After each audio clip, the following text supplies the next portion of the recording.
तेलंगाना में इस साल के अंत तक विधानसभा चुनाव के लिए भारतीय जनता पार्टी ने सियासी बिसात बिछानी शुरू कर दी है। तेलंगाना से बीजेपी को इस बार काफी उम्मीदें हैं। तेलंगाना में भाजपा की आखिर क्या है रणनीति? हमेशा चुनौतीपूर्ण रहने वाले दक्षिण के इस दुर्ग को क्या बीजेपी भेद पाएगी?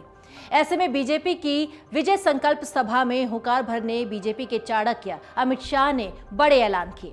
उन्होंने मुस्लिम कोटे को असंवैधानिक बताया। शाह ने कहा कि अगर बीजेपी तेलुगु राज्य में सत्ता में आती है तो तेलंगाना में अल्पसंख्यकों के आरक्षण को खत्म कर दिया जाएगा।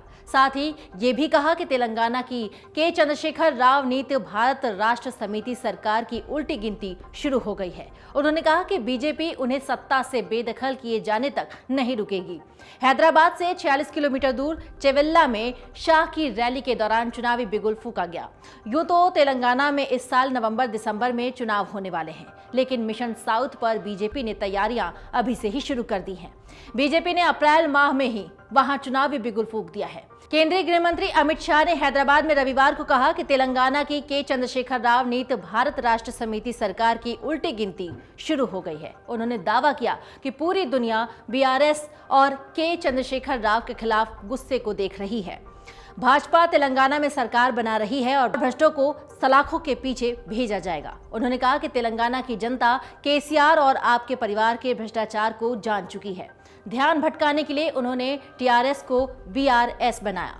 आपको बता दें कि दक्षिण को प्रमुखता से लेने की एक और भी वजह है। उत्तर भारत के प्रमुख राज्यों में पिछले 2 लोकसभा चुनावों में बीजेपी को बम्पर सीटें मिली थीं और ऐसे में बीजेपी इस बात का ध्यान रख रही है कि अगर यहाँ पर सीटें कम हो तो उसकी भरपाई दक्षिण से ही की जा सकती है। अमित शाह ने आरोप लगाया कि राज्य की पुलिस और प्रशासन का राजनीतिकरण हो गया है और प्रधानमंत्री नरेंद्र मोदी द्वारा शुरू की गई जन कल्याणकारी योजनाओं का लाभ यहां की जनता को नहीं मिल पा रहा है।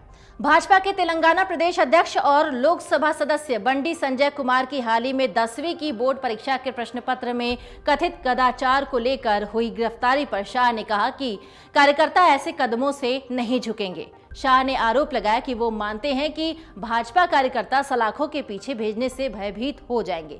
केसीआर सुन ले, हमारे कार्यकर्ता आपके अत्याचारों से भयभीत नहीं है। आपको बता दें कि बीआरएस का चुनाव चिन्ह कार है और इस चुनाव चिन्ह पर भी अमित शाह ने तंज कसा और कहा कि कार का स्टीयरिंग मजलिस के पास है, ओवैसी के पास है, तो कार की दिशा अच्छी हो सकती है। कमल को वोट दीजिए, कमल में बैठकर महालक्ष्मी तेलंगाना में उतरेंगी।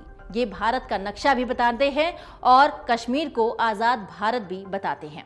अमित शाह ने कहा कि केसीआर ने तेलंगाना को अपने परिवार के लिए एटीएम बना रखा है। ये ओवैसी के एजेंडे पर चलते हैं और तेलंगाना स्वतंत्रता दिवस नहीं मनाते। भाजपा की सरकार बनने के बाद पूरी दुनिया देखे कि ऐसा तेलंगाना का स्वतंत्रता दिन का उत्सव मनाएंगे।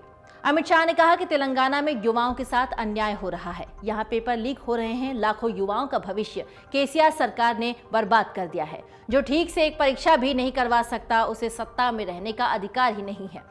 भाजपा तेलंगाना के अध्यक्ष संजय ने पेपर लीक के खिलाफ युवाओं के अधिकार के लिए आवाज उठाई तो केसीआर ने उन्हें जेल भेज दिया। केसीआर जी सुन लो, भाजपा का एक भी कार्यकर्ता आपसे नहीं डरता।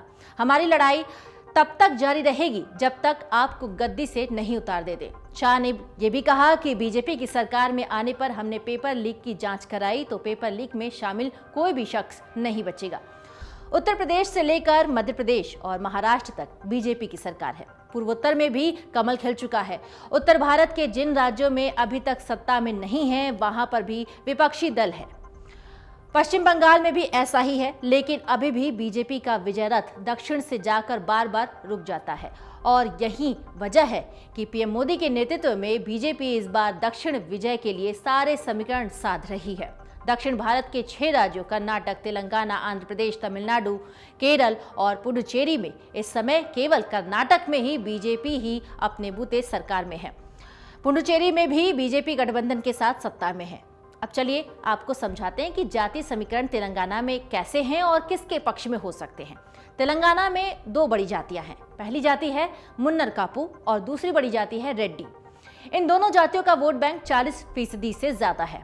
इसके अलावा बेलवा जाति का भी प्रभाव नकारा नहीं जा सकता। मुख्यमंत्री केसीआर की जाति भी यही है।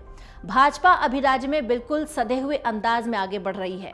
जहां एक तरफ मुन्नर कापू जाति से ताल्लुक रखने वाले बंडी संजय को प्रदेश अध्यक्ष बनाया गया है, वहीं जे किशन रेड्डी को मंत्रिमंडल में जगह देकर इस जाति के वोट बैंक को भी लुभाने की कोशिश की जा रही है।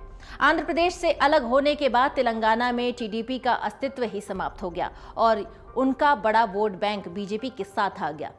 इन तमाम चुनौतियों और संभावनाओं के बीच राज्य के विधानसभा चुनाव में भाजपा कितना कमाल दिखा पाएगी, ये एक बड़ा सवाल है। मन से उजाला कर चले, मन से